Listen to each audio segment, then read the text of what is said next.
ఓం శ్రీ మహాగణాధిపతయే నమః. శ్రీమాత్రే నమః. ఆనంద నిలయం ఛానల్ ప్రేక్షకులందరికీ నా నమస్కారం. నేను మీ ఆచార్య ప్రసాద్ గురూజీ. ఈరోజు ఈ వీడియోలో మనం నిత్యం చేసే దీపారాధన అలాగే పూజలు ఫలించాలంటే మనం ఏ రకమైన నియమాలను పాటించాలో ఇప్పుడు ఈ వీడియోలో తెలుసుకుందాం. ముందుగా ఈ వీడియో చూసే ముందు ఒక లైక్ కొట్టి మా ఛానల్ను సబ్స్క్రైబ్ చేసుకోండి. అలాగే జై శ్రీరామ్ అని కామెంట్ చేయండి. ప్రతినిత్యం ఇంట్లో దీపారాధన చేసుకుంటే మన జీవితంలో ఉన్న కష్టాలన్నీ తొలగిపోయి మన కుటుంబంపై దేవతల ఆశీర్వాదం ఉంటుంది. అయితే మనలో చాలామంది తెలిసి తెలియక దీపారాధన చేసే సమయంలో కొన్ని పొరపాట్లు చేస్తూ ఉంటారు.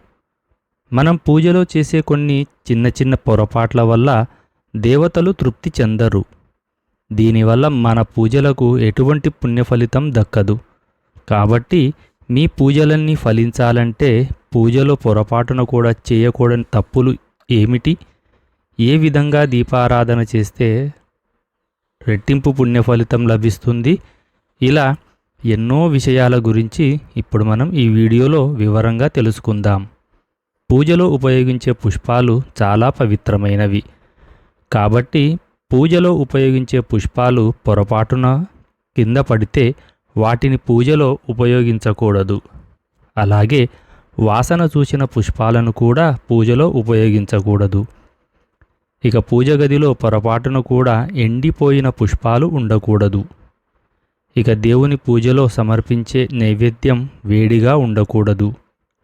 ప్లాస్టిక్ మరియు స్టీల్ గిన్నెల్లో దేవునికి నైవేద్యాన్ని పెట్టకూడదు.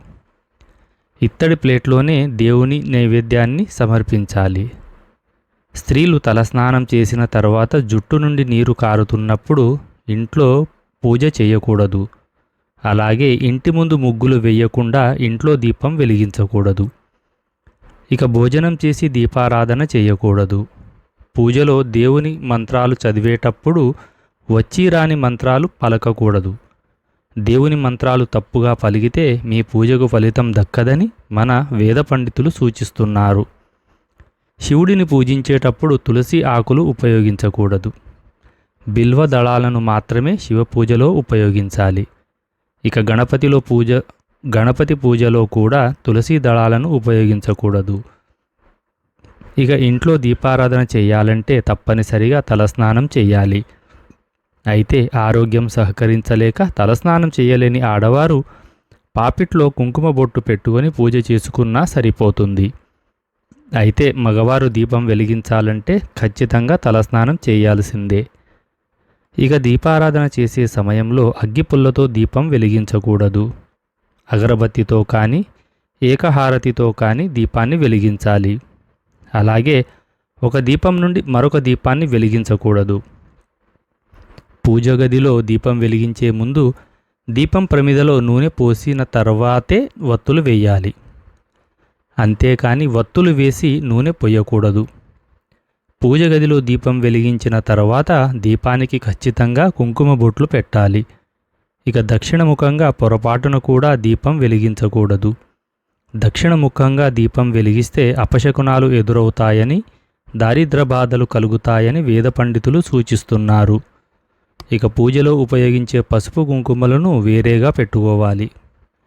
వంటలో ఉపయోగించే పసుపును దేవుని పూజకు వాడరాదు. ఇక పూజ గదిలో ఉండే దేవుని చిత్రపటాలు ఉగ్రరూపంలో ఉండకూడదు. ఉగ్రరూపంలో ఉన్న నరసింహస్వామి అలాగే ఉగ్రరూపంలో ఉన్న దుర్గాదేవి చిత్రపటాలను పూజ గదిలో పెట్టకూడదు. అలాగే కాళికాదేవి చిత్రపటాన్ని కూడా పూజా గదిలో పెట్టుకోకూడదు. మీ మనసులో ఏదైనా కోరిక ఉంటే ఆ కోరిక త్వరగా నెరవేరాలంటే మీ పూజ గదిలో ఉన్న గణపతి చిత్రపటానికి గరికమాలను సమర్పించి దీపం వెలిగిస్తే ఎలాంటి కోరిక అయినా సరే వెంటనే నెరవేరుతుంది. పూజ గదిలో దేవుని పటాలు శుభ్రం చేయాలంటే గురువారం కానీ శనివారం కానీ శుభ్రం చేసుకోవాలి. అయితే పొరపాటున కూడా మంగళవారం మరియు శుక్రవారాల్లో దేవుని ఫోటోలు శుభ్రపరచకూడదు. అలాగే అమావాస్య, ఏకాదశి మరియు ద్వాదశి తిథుల్లో కూడా దేవుని ఫోటోలు శుభ్రం చేయకూడదు. పూజ గదిని శుభ్రం చేసేటప్పుడు చీపురును ఉపయోగించకూడదు. ప్రతి వారానికి ఒకసారి ఖచ్చితంగా పూజా గదిని శుభ్రం చేసి దేవుని పటాలకు పసుపు రాసి కుంకుమ బొట్లు పెట్టాలి. దేవునికి కుంకుమ బొట్లు పెట్టేటప్పుడు మధ్య వేలును ఉపయోగించాలి. అయితే ఉంగరపు వేలుతో మాత్రం దేవునికి కుంకుమ బొట్లు పెట్టకూడదు. అయితే రాత్రి సమయంలో పొరపాటున కూడా పూజా గదిని శుభ్రం చేయకూడదు. ఇక పూజ చేసే ఆడవారు నలుపు రంగు వస్త్రాలు ధరించి ఇంట్లో దీపారాధన చేయకూడదు. ఇక ప్రతి ఒక్కరి పూజా గదిలో తప్పనిసరిగా అక్షింతలను పెట్టుకోవాలి. అయితే అక్షింతలుగా ఉపయోగించే బియ్యంలో నూకలు ఉండకూడదు. ఇక పూజలో సమర్పించే దేవుని నైవేద్యాన్ని స్నానం చేయకుండా తయారు చేయకూడదు. ఇక పూజ చేసే ఆడవారు తప్పనిసరిగా కాళ్లకు పసుపు రాసుకొని కుంకుమ బొట్టు పెట్టుకోవాలి. అదేవిధంగా జుట్టు విరబూసుకొని దీపారాధన చేయకూడదు.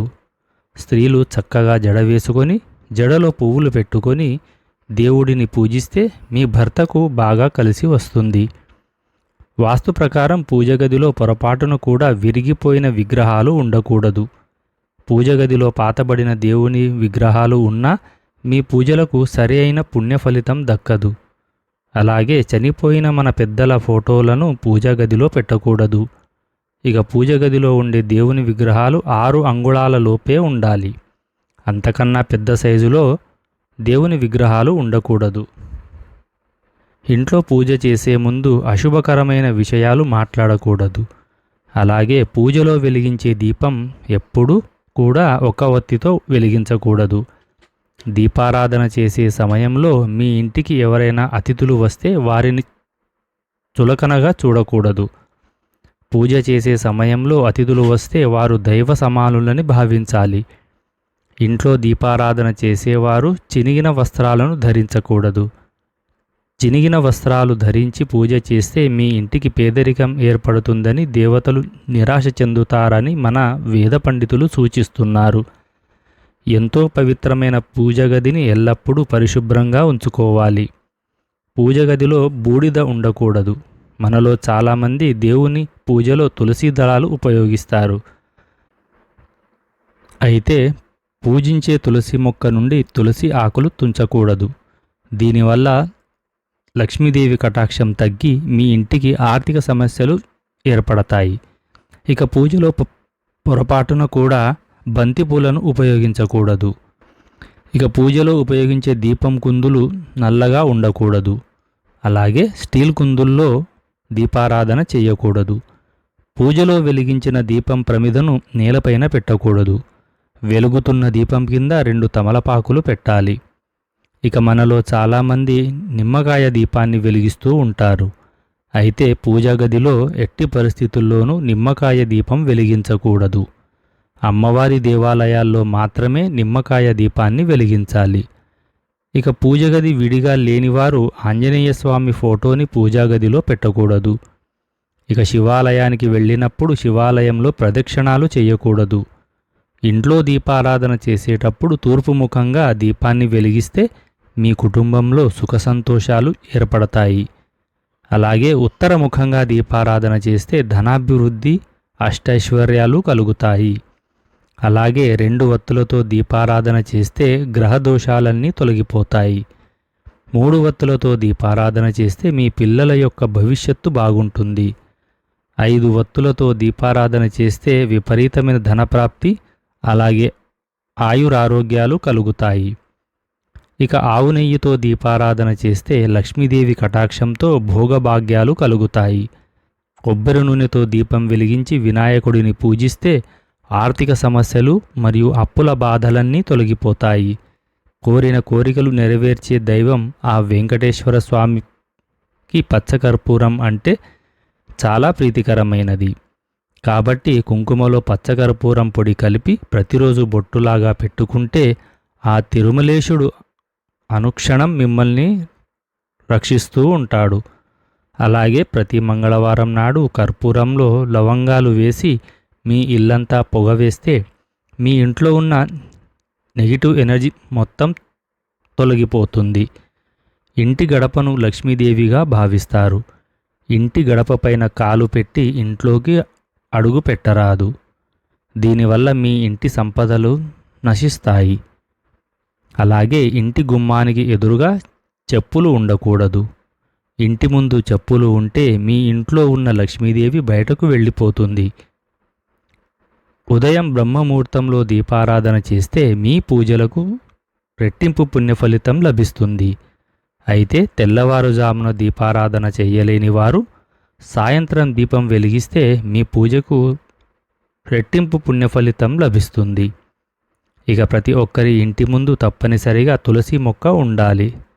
ప్రతిరోజు తులసి మొక్కకు ప్రదక్షిణాలు చేస్తే మీ ఇంటి ఆదాయం విపరీతంగా పెరిగి మీరు ఆర్థికంగా అభివృద్ధి చెందుతారు.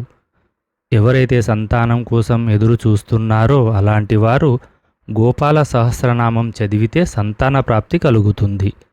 ఇక ధన సమస్యలతో బాధపడేవారు కనకదార స్తోత్రాన్ని చదివితే డబ్బు పరంగా బాగా కలిసి వస్తుంది. మీ ఇంటి ముందుకు వచ్చిన మూగ జంతువులకు తప్పనిసరిగా ఆహారం పెట్టాలి, లేదంటే మిమ్మల్ని 7 జన్మల దారిద్ర్యం వెంటాడుతుంది.